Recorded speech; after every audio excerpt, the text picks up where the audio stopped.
Hello everyone, it is I, Jane Evelyn, or Lady Vixen, whichever one that you may prefer, and I am here.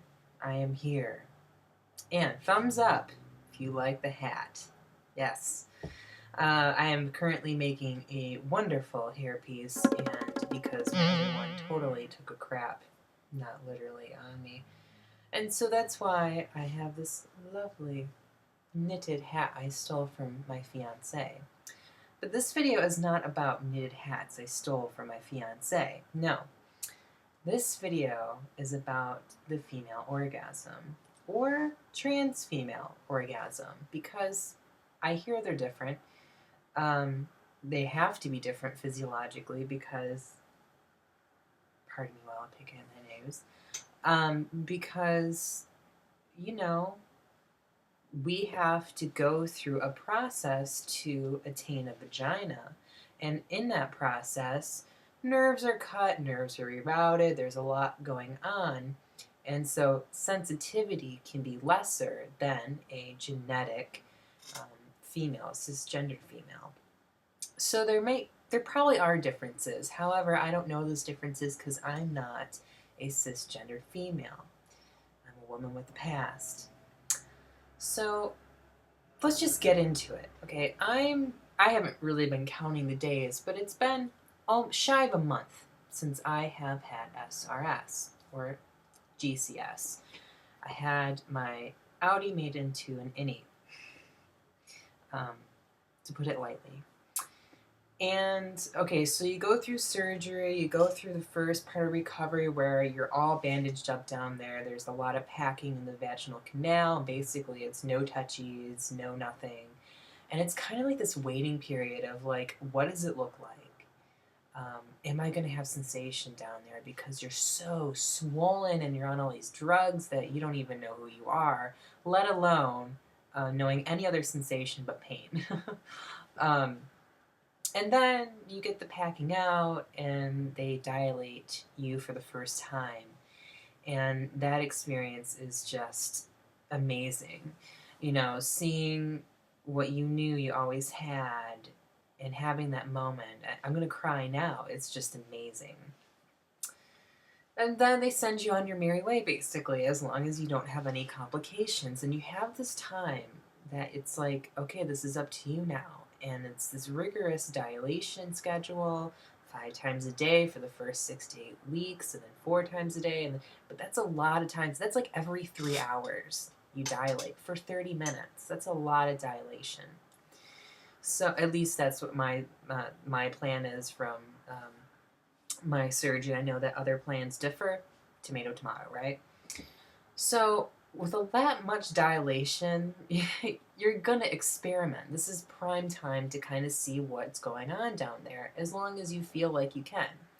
And so for the first few days of dilation, I did not want to, it hurt, to be honest with you. Yes, it did hurt because you're basically shoving an object into a wound and your body doesn't necessarily want it there. And so I would cry and, you go through the whole thing, but eventually you kind of get over it and it stops hurting as much because the skin gets stretched out more and your body knows it's coming and you're mentally prepared for it and you know what's, so it becomes very normal. And I think when things come normal, they hurt less in this instance. So anyway, first couple days, don't even want it. I just wanted to get it over with, to be honest with you. And then as time progressed, I started to experiment. Mind you, I'm still like extremely swollen down there, and I wanted nothing to do, because your pubis mound actually is, for me, it was like, it's the most swollen. And so I wanted nothing to do with my pubic mound or clitoral region. I didn't even want to touch it. So, hey, I'm sitting there for 30 minutes 5 times a day with essentially a dildo, medical stint, whatever you want to call it, inside of me, and after the pain's kind of over with and, you have some time there, you get curious. It's not like every time you shove it in there, it's it's sexual. It's not. Most of the time, it's like, I have to do this again. And it's like, when you're not in the mood, oh my God, it's one of the most awkward experiences having to do this when you're not in the mood. and which is most of the time, and your body's just it's just awkward and it's kind of gross, but you know, you kind of get your groove back a little bit, and I did. So I'm sitting there or laying there, and I'm like, okay, so okay, it kind of feels good when I press back, and I can actually feel the top of the medical stent on the back of where it basically stops, back of the vaginal wall. So that feels kind of good. So I'm just gonna press in, press out. You don't want to take it in and out like that. Like that's a no go, because it would hurt too much, and I don't know. I just have fears of a prolapsed vagina. Do not want my vagina hanging out. So, just gently I pressed and I was pressing and I was feeling good. And I was, kind of was getting into it, and it kind of has this nice flow to it. And it's flowing and then you start feeling something that is outside of your control. And that are your muscles down there doing this deal. Constricting and letting go, constricting, letting go. And you're not controlling this. You're not doing that. And I think that was like totally a mind-blowing experience, because I was not control. This was my body was taking over. And I mean, what a moment, what a moment. So, you kind of, and then you're done. You're done, you put the things away, and then next time or the next day, you kind of go back and see what this is all about. And so with this nice flowing motion now, then you get like a little tingly sensation really deep inside. And then flowing, and then tingling, and then flowing, tingling. And what it really reminds me of, what I think that the female orgasm consists of is not just one, as the male orgasm is just one big boom, like a firework, and then it's kind of over. No. The female orgasm is an experience. It's not just an orgasm. It's a melody. It's like being at the circus is what I kind of like feel like. There's all sorts of different like shapes and colors and different acts. So you have like these little mini, almost like pseudo orgasms, and then flow, and then it kind of, there's just so many different things going on. And I don't even know half of what's going on still, because I am just very recently out of surgery and recovering, but I can already tell that it is just amazing. It's beautiful.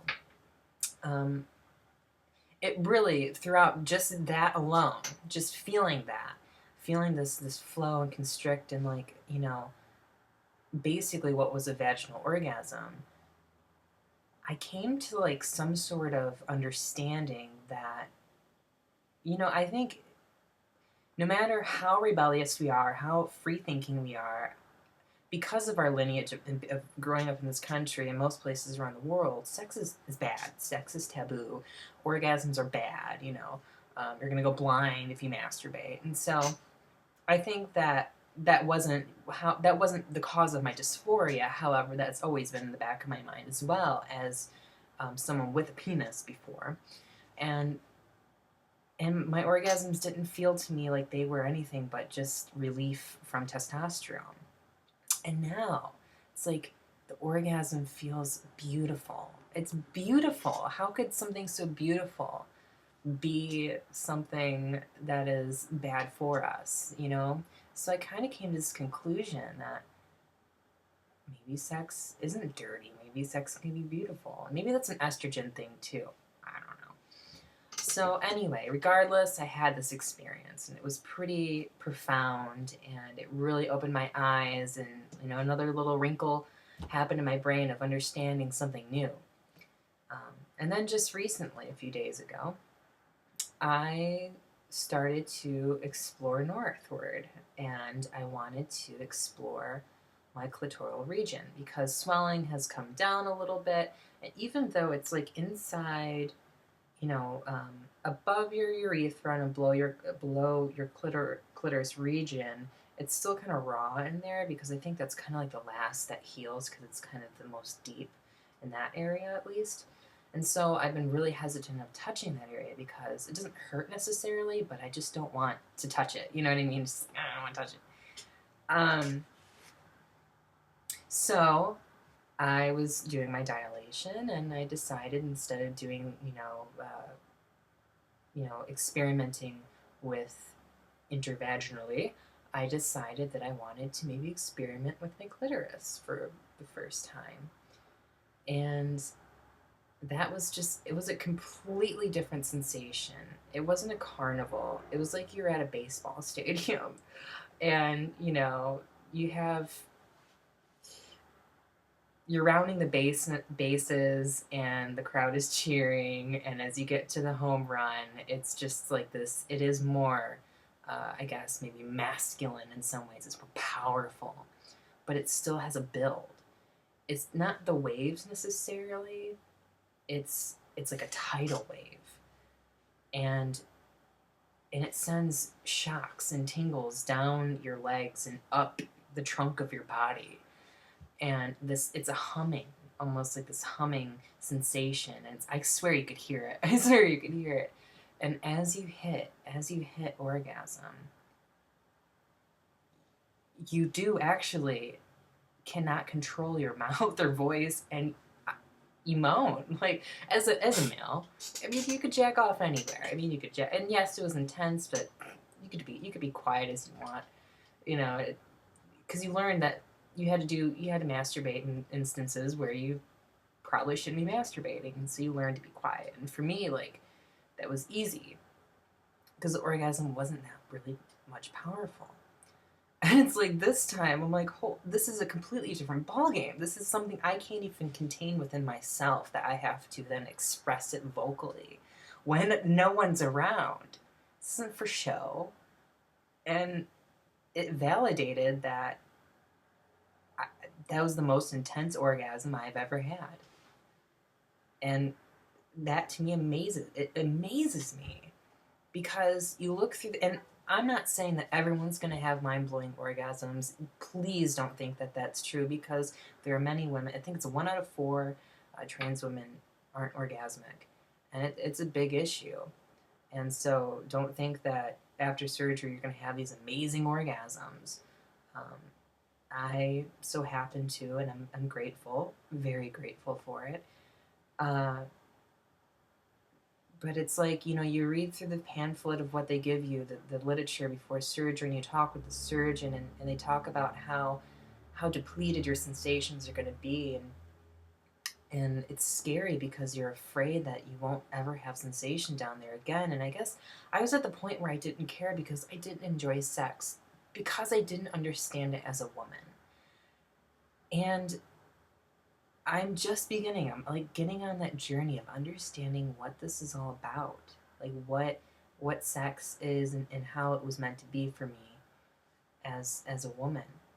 And some may say that sex is trivial and superficial, but it isn't.